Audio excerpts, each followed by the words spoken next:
Have you ever told a story in English and just had that feeling, that nagging doubt, that maybe the order of events wasn't totally clear? Well, today, we are going to unlock a grammar tense that solves that exact problem. It's all about making your storytelling clearer, more powerful, and way more precise. Let's get into it. So here's our game plan. We'll kick things off with why this tense is so great for telling stories. Then we'll nail down what it really means and, of course, how to build it. We're also going to look at two super common mistakes so you can avoid them, compare it to its close cousin, the past perfect simple, and wrap it all up with when you'll actually use it. All right, let's dive right in with a classic storytelling problem. We talk about the past all the time, but getting the sequence of events just right, making it crystal clear for your listener, that can be surprisingly tough. Okay, so take a look at these two sentences. I went for a bike ride. I saw my friend Paul. Now, both of these are perfectly good sentences, simple past tense, completed actions. But something's missing, right? There's a gap in the story.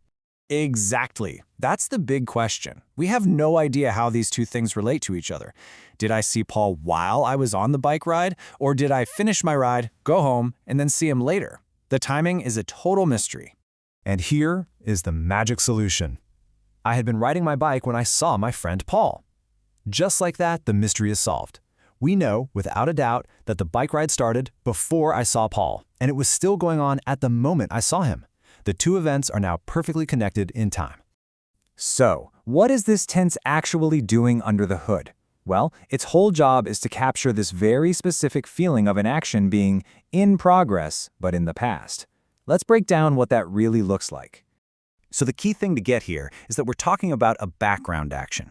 It's this longer thing that started in the past, was chugging along for a while, and then was either interrupted or joined by a second, usually shorter, past action.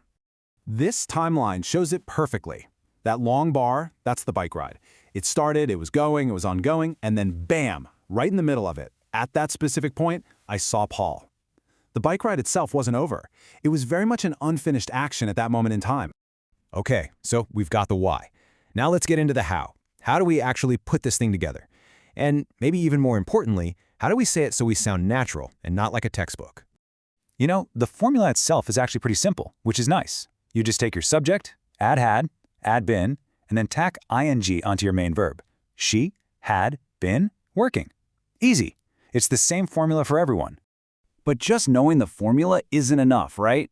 To sound really fluent, you're almost always going to use contractions. So I had becomes I'd, she had becomes she'd. And here is the absolute key. The word been is unstressed. It's not a long, drawn-out been sound. It's a short, quick been.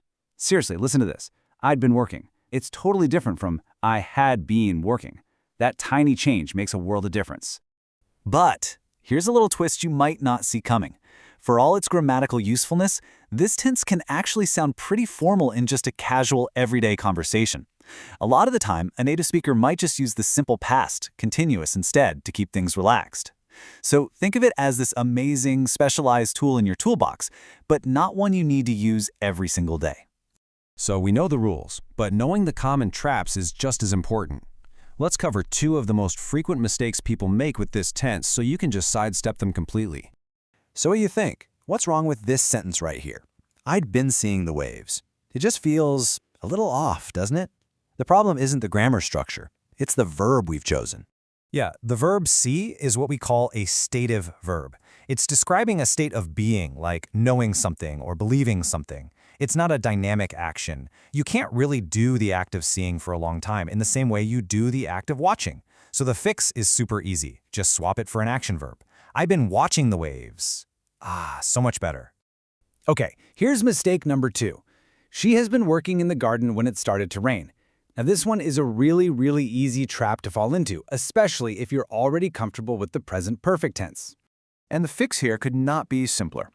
The past perfect, both of them, simple and continuous, always uses had. That's it. It doesn't matter if the subject is I, you, she, he, it, we, or they. It's always had. So the sentence, of course, should be, she had been working in the garden. All right, time for the main event. Let's put the past perfect continuous head-to-head with the past perfect simple. They look really similar, but they're all about emphasizing different things in your story. Okay, first big difference, completion. We had been writing tells us that the action was unfinished. It was still happening.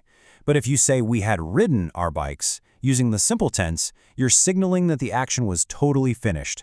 The bike ride was over and done with before whatever happened next. The second difference is all about what you want to emphasize. If you say, I had been cleaning for hours, you're focusing on the process, the long, tiring, boring work. But if you say, I had cleaned for hours, you're really focusing on the result of that work. The action is done, and look, the house is sparkling clean. Now, this last one is really subtle. It's more about perception than a hard rule. Saying he had been living in London can kind of suggest that we see this situation as a temporary phase in his life.